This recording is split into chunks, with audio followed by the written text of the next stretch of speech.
All right, hello everyone. Welcome. Good to see you. It's really lovely to see everybody.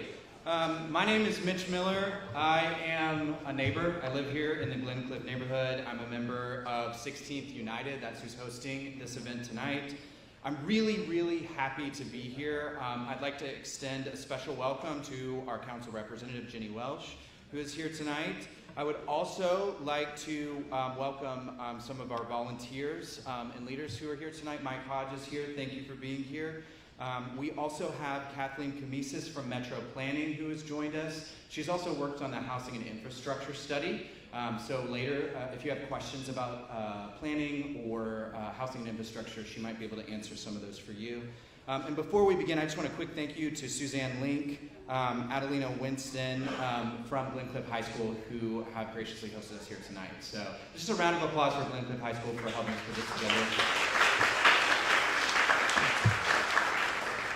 All right, so tonight we're here to discuss Councilperson Welsh's current and potential future rezoning proposals for Woodbine, Glencliff, and Radnor neighborhoods, in light of the recent survey data from these affected communities.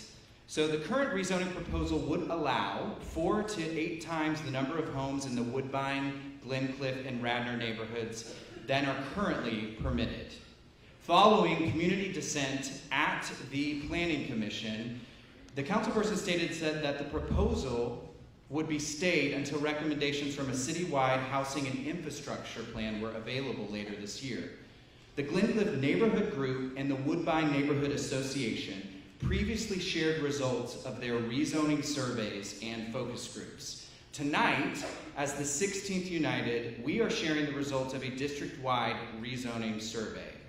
Our neighbors deeply love this place. We love the modest homes, we love the yards full of flowers, tall established trees, and bountiful shades. Even without sidewalks, we're still walking, which is pretty amazing, with kids and dogs.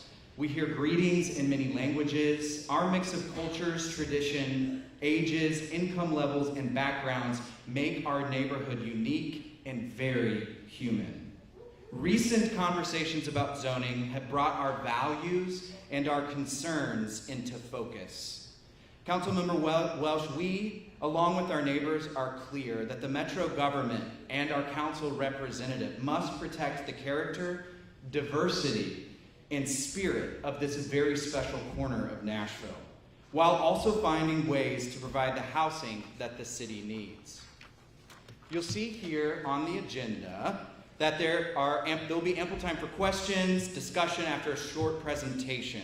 So let me just go over a couple ground rules because we want this to be a friendly, productive atmosphere, okay? So we're gonna ask you to be concise. We're asking everyone making comments or asking questions to use a maximum of 2 minutes to ask their question or make their comment, because we want to ensure that everyone who wishes to speak tonight has the opportunity. We're gonna have a timekeeper and an electronic timer that are gonna help keep us on track. We're going to form a line here, and I'll remind you of this when we get to that section. For those who want to speak, there's a line to stand behind, and then you're going to have a mark where you can come to the microphone and ask a question.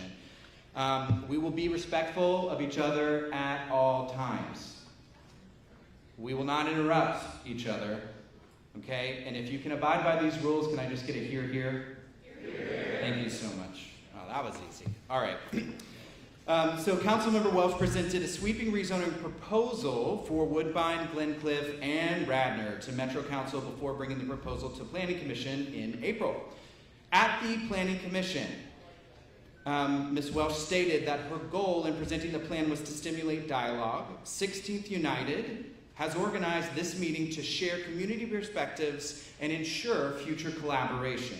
There are 2 goals for this meeting tonight. The first is to share what we've learned about what the residents of the 16th District want related to rezoning. From our study and from what we've learned about Nashville's housing and infrastructure needs. The second goal is to memorialize a plan for the community and our councilperson to work together on rezoning that meets the community's as well as Metro's needs. We hope this will be the beginning of a very robust community process. And my next speaker is Caitlin Skinner. Hello, I'm Caitlin Skinner. I live on Janelle Street in Woodbine. Councilmember Welsh, there you are, hi. We're aware you were unable to hold as many meetings as you intended before the proposal to rezone much of District 16 before it went before the Planning Commission. The unfortunate result was a great deal of confusion as well as an erosion of trust among many community members.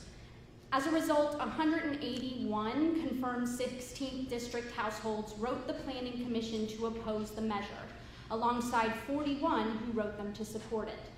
At the meeting itself on April 24th, 4 times as many residents stood up to voice their disapproval compared to the 8 confirmed residents who were in favor of it. Aware of this imbalance, at the conclusion of that meeting, Planning Commission Vice Chair Farr said, quote, "In my experience, when we've seen truly community-led efforts for major redevelopment projects in this city, we don't usually end up in a room that's full of people who oppose it," end quote. Chairman Adkins stated in closing remarks there that, quote, "Normally, community input shapes a proposal before it reaches planning, not the other way around," end quote. Since then, the residents of Glencliff, Woodbine, Radnor, and East Thompson have organized more than 15 community meetings to discuss the 16th's rezoning needs and options. They've distributed hundreds of flyers, sent emails and made phone calls, and been systematic in figuring out what we need and want. We've conducted extensive research outreach, and our members have knocked on almost every door in the more than 620-acre space that is delineated in your proposal. Since May, community engagement has been extensive across the district. Woodbine conducted surveys and focus groups with 99 participants, while Glencliff engaged 94 people through similar methods. The 16th District United organization here surveyed 241 residents from all 3 neighborhoods, and the Rezoning Nashville 2025 website collected input from another 82 people. With approximately 515 responses, the 16th District may be the most extensively studied district in Nashville on this topic. In addition to the survey results, we've been researching Nashville's policies and speaking with city officials. We've learned more about the housing and infrastructure study. We had an extensive meeting with one of the leaders of Nashville Next, and we met with representatives of NOAH, which stands for Nashville Organized for Action and Hope. NOAH is a multiracial and interdenominational coalition of congregations, community organizations, and labor unions whose task force on affordable housing is working to mitigate the rise in housing costs across Nashville. We're excited to share our findings, and we hope you'll work with us through a community-driven process to create a rezoning plan that serves both the community's and Metro's needs. Tonight, we'll focus on the 16th United study, building on the Woodbine and Glencliff presentations that many of you have probably already seen. The results across all studies, Glencliff, Woodbine, 16th District, and Rezoning Nashville 2025, are remarkably consistent. We hope this study and this data will serve as a starting point to help us work together in upcoming community-focused meetings to build an appropriate vision for our neighborhood's future.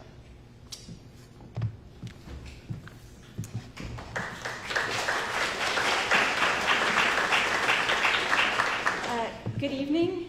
My name is Tatum Clinton Seelan. I live on Oriole Avenue in Woodbine. The 16th District survey was collaboratively developed by more than a dozen 16th District residents. Our goal was to capture residents' vision for our neighborhood's future. The survey questions came out of initial community comments gathered during an open meeting on May 1st of this year.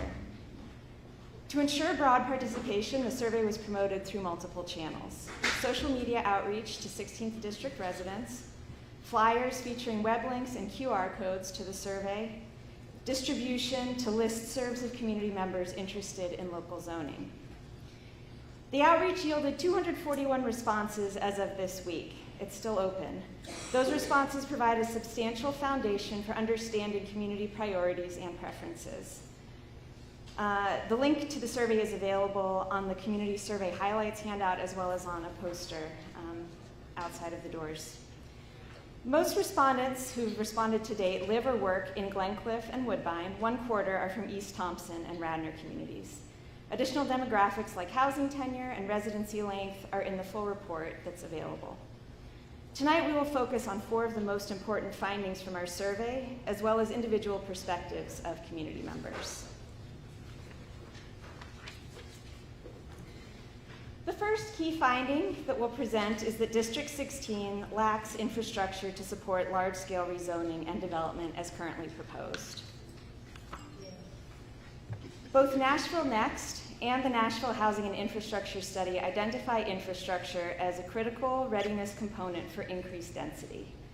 Infrastructure gaps create substantial costs and consequences for residents. The Planning Department staff report on Councilperson Welsh's upzoning proposal echoes this concern, noting that many targeted areas in the proposal lack, quote, infrastructure readiness. Specifically, the proposal area exhibits a, quote, lack of sidewalks and stormwater deficiency. The Nashville Department of Transportation raised, quote, concerns about zoning changes in areas with narrow pavement widths, citing impacts on, quote, street parking and safety services. Those are in the proposed rezoning area. Metro Water and Sewer indicated that sewer upgrades may be required at a cost of $13.8 million.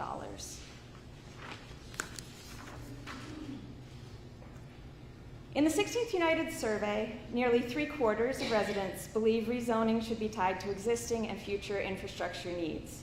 Residents identified critical concerns including inadequate emergency vehicle access, flooding, walking and biking hazards, missing alleys and sidewalks, insufficient sewer systems, and unreliable water pressure. Drainage problems have worsened with recent development, and nearly 60% of respondents identified the need to minimize and manage flooding and stormwater runoff.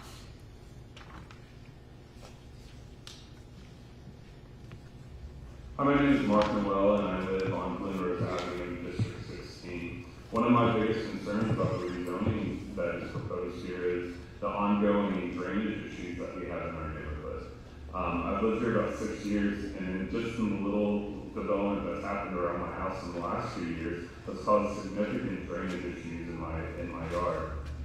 Every time heavy rains, my yard floods, my crawl space floods. Like, I even had to install a sub pump because I was worried about mold issues because there's so much water always being poured into my yard, into my crawl space from the neighborhood developments. So yeah, I think there's a lot of issues we need to solve before we can even consider moving forward with rezoning, like actually putting in even just a basic ditch system along Glenrose Avenue. There's a lot of the road that doesn't even have a ditch. So how is it supposed to be drained properly if there's actually not proper drainage, sewage lines in the area? Nashville is growing, and there's lots of opportunities. And as a resident, I'd like to see the infrastructure right. We have so many areas along Nolensville Pike, particularly Thompson Lane and Nolensville, that pool water anytime it rains. We need to address this. More green spaces, more flood management before we can build anything. It's going to make it good for everyone.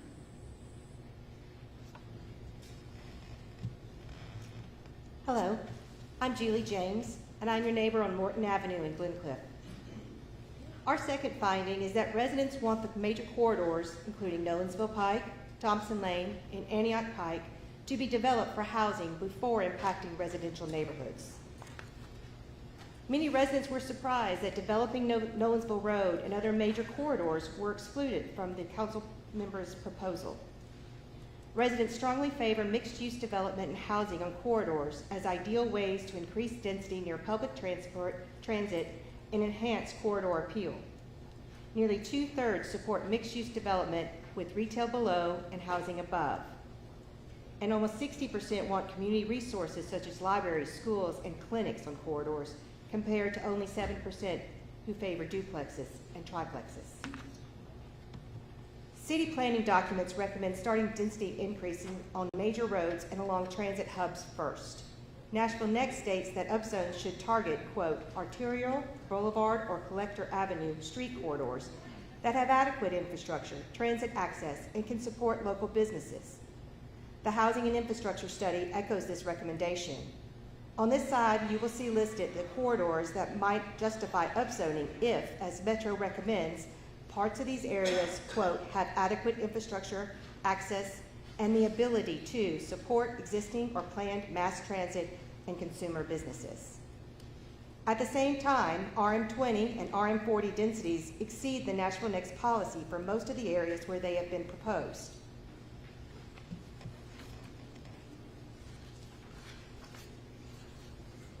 Hi, I'm Debbie. I live on Wingate. I love my neighborhood and lived here for 70 years. I lived in my home for 40 years. This neighborhood is home to both longtime residents and community members who stay involved. I love my yard, garden, and flowers. It would be a tragedy to add high-rises and other high-density housing to our diverse neighborhood. One of the few places in the city where different cultures can be experienced. Let's maintain the neighborhood and community that makes this area special. I worry that rezoning will make it difficult for people to own their own homes or keep up with affordability and drive out residents like me who have lived here for years. This would disrupt a beautiful community and neighborhood lifestyle. I am in favor of higher density and redevelopment, but it needs to preserve the strengths of our neighborhood. We don't need more condos. We don't need more tall skinnies. We need single-family homes in a safe neighborhood with sidewalks and amenities. One thing my wife and I love about this neighborhood is the fact that it's so special and diverse, and it's really one of the only places left in the city for blue-collar, single-family homes. The proposal of tearing down those homes, perhaps, and building taller, higher-priced apartments and homes just doesn't sit well with the kind of situation we would be losing, the diversity that we would be losing. Yeah, this area brings together so many people from different places, and if we rezone, it will effectively get rid of that neighborhood feel where everyone gets to interact together from different religions. We just love how diverse it is, and we're afraid to lose that. As residents, and especially as young residents of this area, we completely understand the need for more development and for affordable housing. And also, we believe that the community's priorities can remain top of mind in terms of how the city feels and design preferences alongside development. We should proactively ensure that there are controls in place that can benefit everyone and not just the bottom lines of the few. Thank you. Hello, my name is Carol. I live in Glencoe. Our neighborhood is made up of many working class. Many languages, cultures, and religions are represented here, making this a very diverse community. People take pride in their accomplishments, their homes, schools, libraries, and parks. Blanket zoning will inevitably lead to the downfall of our unique neighborhood. Homes would be torn down by developers anxious to build condominiums and apartments on this land that is now populated with single-family homes. Many of the owners of these homes will be unable to stay in the neighborhood, as the new builds will most likely cost more than they can. The neighborhood we love, North Glencoe, will cease to exist. It may still exist on maps, but it's sold for John Fair. Thank you.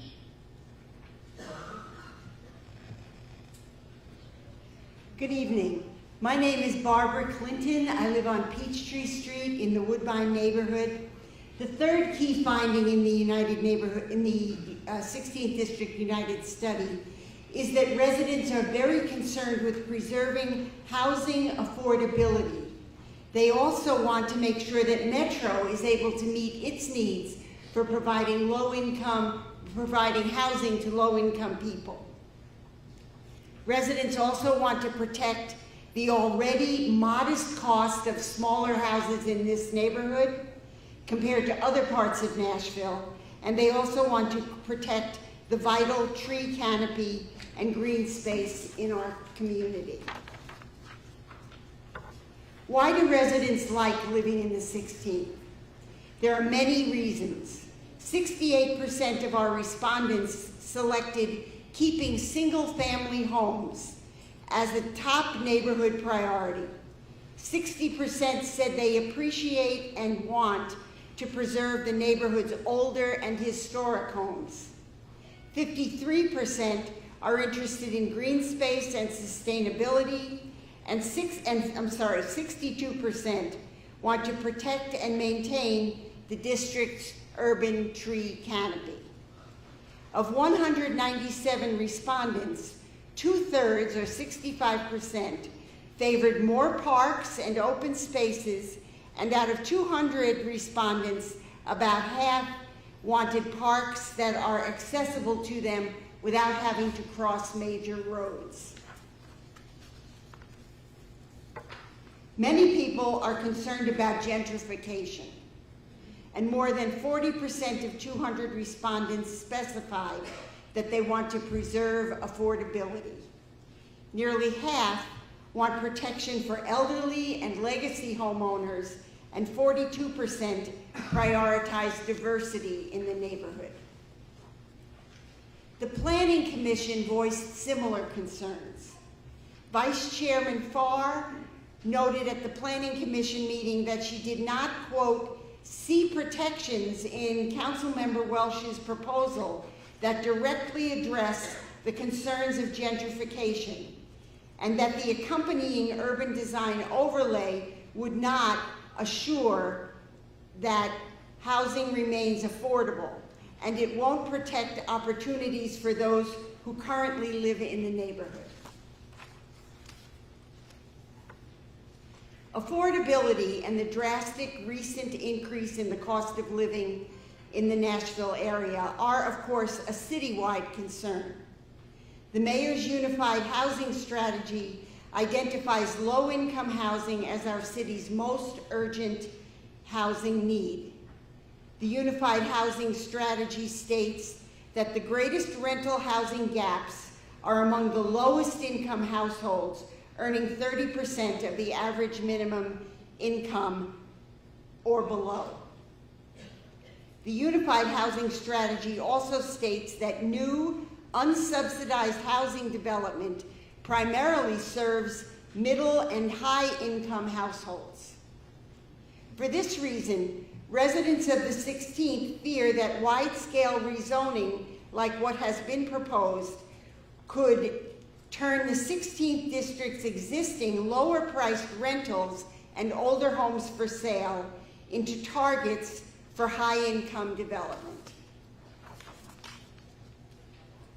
Planning Commissioner Vice Chair Farr also said, if we want to stabilize the neighborhood, we should be looking at programs that support owner-occupied housing, renovation efforts, and similar initiatives that help existing residents stay in place and benefit from the changes happening around them.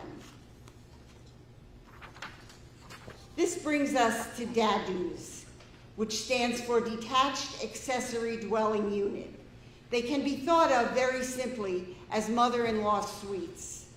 45% of 197 respondents want more availability of DADUs. DADUs, if widely encouraged and supported, can increase density without major changes in the character or composition of the neighborhood. Residents believe that DADUs will increase the number of available smaller rentals, benefit lower-income residents without increased gentrification. The city's Housing and Infrastructure Study draft report recommends simplifying, codifying, and incentivizing homeowner DADU development. Final recommendations for this plan are expected to be available within the next few weeks. More information about Dadu's is available outside in the lobby. If we're going to honor the National Next Plan, as our councilperson has said we need to do, priority needs to be Nashville Pike and Thompson Lane for improvement in density and community services, and not our residential properties to be divided and crowded and overextended, especially our infrastructure. On top of that, I'm a real estate agent, and Nashville does not have a housing shortage. Right now, houses are sitting on the market longer than usual. We have almost 5 months of supply right now that needs to be absorbed by our city and the county of Davidson alone. So let's talk about what's really factual.